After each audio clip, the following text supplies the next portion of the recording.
दिनभरि हल्लियो हिँड्यो खायो घरमा कराउँछन् यसको आमा अनि बाले भाइ तैँले काम गर्छस् 20,000 तलब दिन्छु गर्छस् भने बनाइदिन्छु तँलाई बसपाराको सरकारी टोयलेटको गेट पाले यो सबको लागि बोझ हो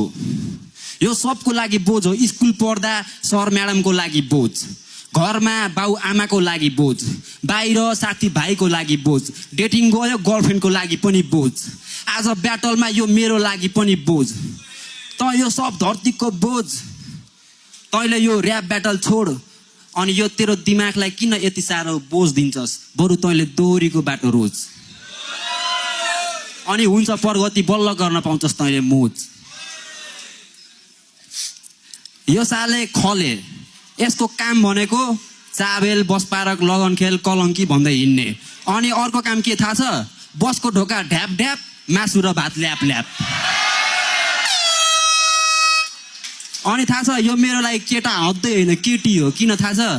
भन्दै केटीको लागि एउटा लाइन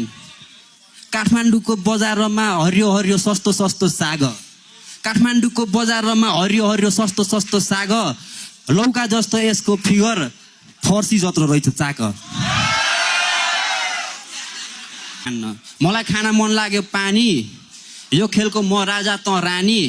राजाले रानीको गाँड हान्यो सक्यो कहानी